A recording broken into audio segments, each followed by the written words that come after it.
অখণ্ডমণ্ডলকারং ব্যাপ্তং যেন চরাচরং তৎপদং দর্শিতং যেন তস্मै শ্রী শ্রী গুরবে নমঃ। ঠাকুর, মা ও স্বামীজির চরণে শতকোটি প্রণাম। আজ ভক্তবৃন্দের ইচ্ছা হয়েছে যে তারা দক্ষিণেশ্বরে ঠাকুরকে দর্শন করতে যাবেন। তাই বলছেন, চলো ভাই, আবার তাকে দর্শন করিতে যায়। সেই মহাপুরুষকে, সেই বালককে দেখিব যিনি মাপ ছাড়া আর কিছুই জানেন না, যিনি আমাদের জন্যই দেহ ধারণ করে এই ধরাধামে এসেছেন। তিনিই বলে দেবেন কি করে এই কঠিন জীবন সমস্যা পূরণ করতে হবে। তিনি সন্ন্যাসীকে বলে দেবেন, গৃহীকে বলে দেবেন তার অবারিত দ্বার। দক্ষিণেশ্বরের কালীবাড়িতে আমাদের জন্যই তিনি অপেক্ষা করছেন। চলো চলো, তাঁকে দেখব চলো। তিনি অনন্ত গুণাধার, প্রসন্ন মূরতি। শ্রবণে যার কথা শুনলে আঁখি ঝরে। চলো ভাই, অহেতুক কৃপা সিন্ধু, প্রিয় দর্শন, ঈশ্বর প্রেমে নিশিদিন মাতোয়ারা, সহাস্য বদন, সেই ঠাকুর শ্রী রামকৃষ্ণকে দর্শন করে এই মানব জীবন সার্থক করি। আজ রবিবার 26শে অক্টোবর 1884 হেমন্তকাল, কার্তিকের শুক্লা সপ্তমী তিথি। বেলা প্রায় দুপহর। ঠাকুরের সেই পূর্ব পরিচিত ঘরে ভক্তেরা সমবেত হইয়াছেন। সে ঘরের পশ্চিম গায়ে অর্ধচন্দ্রাকার বারান্দা, আর বারান্দার পশ্চিমে উদ্যান পথ। সেই উদ্যান পথটি উত্তর দক্ষিণে যাইতেছে। পথের পশ্চিমে মা কালীর পুষ্প উদ্যান এবং তার পরই পোস্তা। আবার তার পরে পবিত্র সলিলা দক্ষিণ বাহিনী গঙ্গা। ভক্তেরা অনেকেই উপস্থিত। আজ যেন আনন্দের হাট। আনন্দময় ঠাকুর শ্রী রামকৃষ্ণের ঈশ্বর প্রেমে ভক্ত মুখ দর্পণে মুকুরিত হইতেছিল। কি আশ্চর্য! আনন্দ কেবল ভক্তমুখ দর্পণে কেন, বাহিরের উদ্যানে, বৃক্ষপত্রে নানাবিধ যে কুসুম ফুটিয়া রহিয়াছে তন্মধ্যেও। আবার বিশাল ভাগীরথী বক্ষে রবিকর প্রদীপ্ত নীল নভমণ্ডলে মুরারি চরণচ্যুত গঙ্গা বাড়ি কোনাবাহী শীতল সমীরণ মধ্যেও এই আনন্দ প্রতিভাসিত হইতেছিল। কি আশ্চর্য! সত্য সত্যই মধুমত পার্থিব রজ, উদ্যানের ধূলি পর্যন্ত মধুময়। ইচ্ছা হয় গোপনে বা ভক্তদের সঙ্গেই এই ধূলির উপর গোড়াগড়ি দিই। আবার কখনো ইচ্ছা হয় এই উদ্যানের এক পার্শ্বে দাঁড়াইয়া সমস্ত দিন যেন এই মনোহারী গঙ্গাবাড়ি দর্শন করি। আবার কখনো কখনো ইচ্ছা হয় যে এই উদ্যানের তরুলতা গুল্ম ও পত্র পুষ্প শোভিত স্নিগ্ধোজ্জ্বল বৃক্ষগুলিকে যেন আত্মীয় জ্ঞানে সাদর সম্ভাষণ ও প্রেমালিঙ্গন দান করি। এই ধুলির উপর দিয়া কি ঠাকুর শ্রীরামকৃষ্ণ পাদচারণ করেন? এই বৃক্ষ, লতা, গুল্ম এদের মধ্য দিয়া তিনি কি অহরহ যাতায়াত করেন? আবার ইচ্ছা করে জ্যোতির্ময় গগনপানে অনন্য দৃষ্টি হইয়া তাকাইয়া থাকি। কেননা দেখিতেছি ভুলোক দুলোক সমস্তই প্রেমানন্দে ভাসিতেছে। ঠাকুর বাড়ির পূজারী, দৌবারিক, পরিচারক সকলকে কেন পরমাত্মীয় বোধ হইতেছে? কেন এই স্থান বহু দিনান্তে দৃষ্ট জন্মভূমির ন্যায় মধুর লাগিতেছে? আকাশ, গঙ্গা, দেব মন্দির, উদ্যানপথ, বৃক্ষ, লতা, গুল্ম এবং সেবকগণ, আসনে উপবিষ্ট ভক্তগণ সকলে যেন এক জিনিসের তৈরি বোধ হইতেছে, যে জিনিসে ঠাকুর নিজে নির্মিত। এরাও বোধ হইতেছে সেই একই জিনিসের তৈরি হইবেন। যেন একটি মোমের বাগান, গাছপালা, ফল, পাতা সব মোমের। বাগানের পথ, বাগানের মালিক, বাগানের নিবাসীগণ, বাগান মধ্যস্থিত গৃহ সমস্তই যেন মোমের তৈরি। এখানকার সব আনন্দ দিয়ে গড়া। শ্রী মনমোহন, শ্রীযুক্ত মহিমাচরণ এবং মাস্টার সেখানে উপস্থিত ছিলেন। ক্রমে ঈশান, হৃদয় ও হাজরা এরা ছাড়াও আরো অনেক ভক্তেরা ছিলেন। বলরাম আর রাখাল এরা তখন শ্রীবৃন্দাবন ধামে গিয়েছিলেন। এই সময় নতুন ভক্তরা আসেন যান। নতুন ভক্তদের মধ্যে নারায়ণ, পল্টু, ছোট নরেন, তেজচন্দ্র, বিনোদ, হরিপদ, বাবুরাম এরা সব আসিয়া মাঝে মাঝে থাকেন। রাম, সুরেশ, কেদার এবং দেবেন্দ্র এই ভক্তগণও প্রায় ঠাকুরের কাছে আসেন। কেহ কেহ আবার সপ্তাহান্তে আসেন, আর কেহ 2 সপ্তাহের পর। লাটু ঠাকুরের কাছে থাকেন প্রায়। যোগীরের বাড়ি নিকটে, তাই তিনি প্রায় প্রত্যহই যাতায়াত করেন। নরেন্দ্র মাঝে মাঝে আসেন। নরেন্দ্র এলেই আনন্দের হাট বসে যায়। নরেন্দ্র তাহার দেব দুর্লভ কণ্ঠে ভগবানের নাম গুণগান করেন। অমনি ঠাকুরেরও নানাবিধ ভাব ও সমাধি হইতে থাকে। এমন সময় যেন একটি উৎসব পড়িয়া যায়। ঠাকুরের ভারী ইচ্ছা হয় যে ছেলেদের মধ্যে কেহ যেন তাহার কাছে রাত্রিবাস করে বা রাত্রি দিন সবসময় থাকেন। কেননা তারা সব শুদ্ধাত্মা, সংসারে বিবাহাদি সূত্রে বা বিষয়কর্মে তারা আবদ্ধ হয় নাই। বাবুরামকে থাকিতে বলেন, তিনি মাঝে মাঝে থাকেনও। আবার শ্রীযুক্ত অধস্যান তিনি প্রায় ঠাকুরের কাছে আসেন।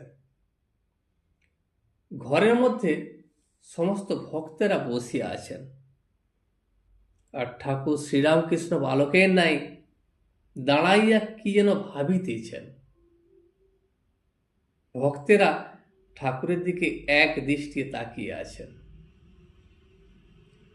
ঠাকুর মনমোহনকে বললেন, সব রাম দেখছি, তোমরা সব বসে আছো, দেখছি সবাই যেন এক একটি রাম। মনমোহন ঠাকুরকে বললেন, রামই সব হয়েছেন। তবে আপনি যেমন বলেন আপো নারায়ণ, জলই নারায়ণ, কিন্তু কোনো জল খাওয়া যায়, আবার কোনো জলে মুখ ধোয়া চলে, আবার কোনো জলে বাসন মাজা হয়। ঠাকুর বললেন, হ্যাঁ, কিন্তু দেখছি তিনিই সব, জীবজগৎ তিনিই হয়েছেন। ঠাকুর এই কথা বলিতে বলিতে ছোট্ট খাটটিতে বসিলেন এবং বসিয়া মহিমাচরণকে বললেন, হ্যাঁ গো, সত্য কথা কইতে হবে বলে কি আমার একটু ছুঁচিবাই হয়ে গেছে? যদি হঠাৎ বলে ফেলি যে খাবো না, তবে যদি খিদেও পায়, পেলো আর খাবার জোনায়। আর যদি বলি ঝাউতলায় আমার গাড়ু নিয়ে অমুক লোকে যেতে হবে, আর কেউ নিয়ে গেলে তাকে আবার ফিরে যেতে বলতে হবে, এ কি যে হলো বাপু, এর কি কোনো উপায় নাই? আমার সঙ্গে করে কিছু আনবার জো নাই, আমি যে সঙ্গে করে কিছু নিয়ে আসব সে জোটিও নাই, পান খাবার কোনো জিনিস সঙ্গে করে আনবার জো নাই। তাহলে সঞ্চয় হলো কি না? যদি পান বা কিছু খাবার সঙ্গে করে নিয়ে আসি, তাহলেই তো সঞ্চয় হলো। সেটি আমার চলবে না, এমনকি হাতে মাটি নিয়ে আসবারও জো নাই। এই সময় একটি লোক আসিয়া বলিল, মহাশয়, হৃদয় যদু মল্লিকের বাগানে এসেছেন, ফটকের কাছে দাঁড়িয়ে আপনার সঙ্গে দেখা করতে চায়। ঠাকুর শ্রীরামকৃষ্ণ ভক্তদের বলিতেছেন, হৃদয়ের সঙ্গে এবার দেখা করে আসি, তোমরা বসো।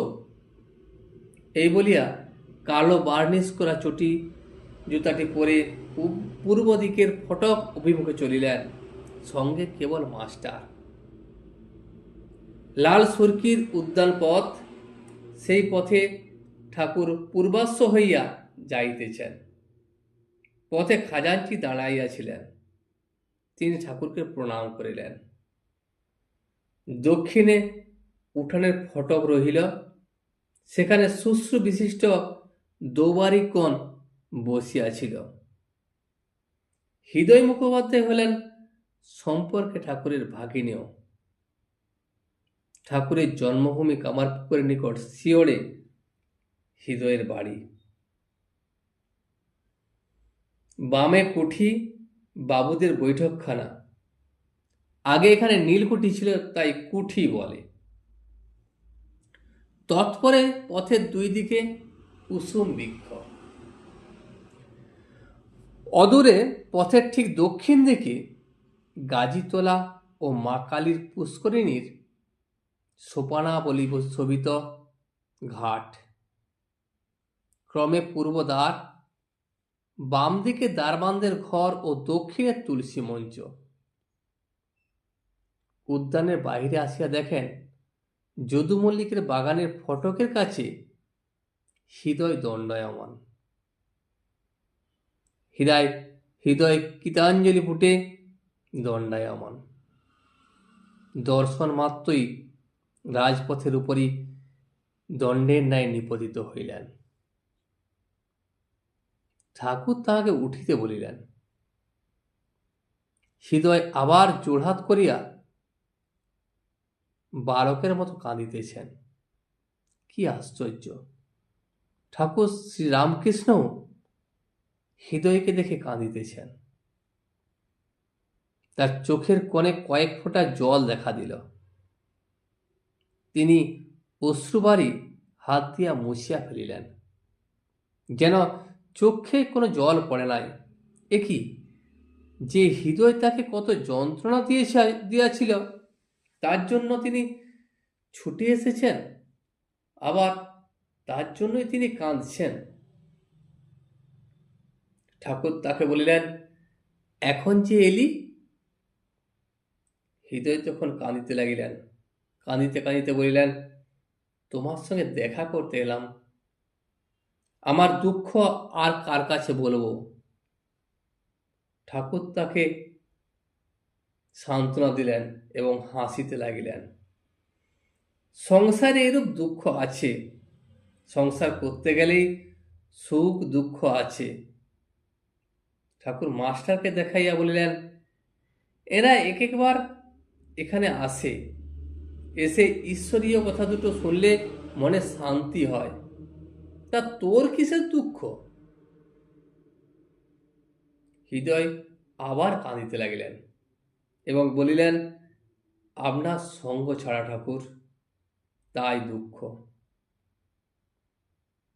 ঠাকুর শ্রীরামকৃষ্ণ বললেন, তুই তো বলেছিলি তোমার ভাব তোমাতে থাক আর আমার ভাব আমাতে থাক। হৃদয় বলিল, হ্যাঁ, তা তো বলেছিলাম, আমি কি জানি? ঠাকুর আবার বলিলেন, আজ এখন তবে আয়, আর একদিন তখন বসে কথা কইব। আজ রবিবার, অনেক লোক এসেছে, তারা সব বসে রয়েছে। এবার দেশের ধান টান কেমন হলো? হৃদয়, তা একরকম মন্দ হয় নাই। ঠাকুর আবার বলিলেন, আজ তবে আয়, আবার একদিন আসিস। হৃদয় আবার সাষ্টাঙ্গ হইয়া প্রণাম করিল। ঠাকুর সেই পথ দিয়া ফিরিয়া আসিতে লাগিলেন। সঙ্গে মাস্টারও ফিরিলেন। ঠাকুর মাস্টারকে বলিলেন, আমার সেবাও যত করেছে, যন্ত্রণাও তো তেমনি দিয়েছে।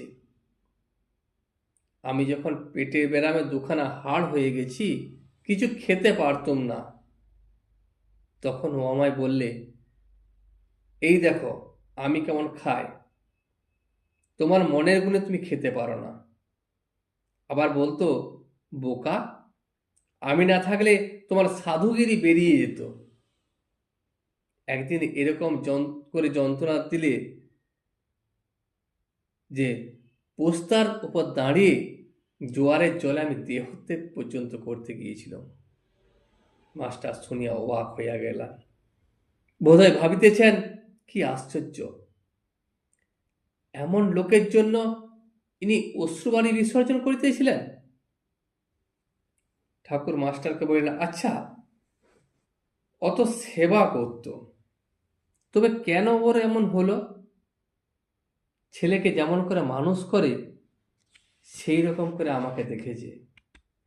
আমি তো রাত দিন বেহুশ হয়ে থাকতাম, তার উপর আবার অনেক দিন ধরে ব্যামোয় ভুগেছি। ও যেরকম করে আমার রাখতো সেই রকম আমি থাকতাম। মাস্টার কি বলিবেন, তিনি চুপ করিয়া রহিলেন। তিনি হয়তো ভাবিতেছিলেন, হৃদয় বুঝি নিষ্কাম হইয়া ঠাকুরের সেবা করেন নাই। কথা কইতে কইতে ঠাকুর নিজের ঘরে পৌঁছিলেন, যেখানে তার জন্য ভক্তেরা অধীর আগ্রহে প্রতীক্ষা করিতেছিলেন। ঠাকুর আবার আসিয়া ছোট খাটটিতে বসিলেন। আজ এই পর্যন্তই। ভিডিওটি শেষ পর্যন্ত দেখার জন্য আপনাকে অসংখ্য ধন্যবাদ। ভিডিওটি যদি আপনার ভালো লেগে থাকে তাহলে একটা লাইক, কমেন্ট এবং বন্ধুর সাথে শেয়ার করে দেবেন। সাবস্ক্রাইব করে পাশে থাকা বেল আইকনটি বাজিয়ে দেবেন, যাতে আপনাদের নতুন ভিডিওগুলি সর্বপ্রথম আপনার কাছে পৌঁছে যায়। জয় শ্রী রামকৃষ্ণ, জয় শ্রী রামকৃষ্ণ, জয় শ্রী রামকৃষ্ণ।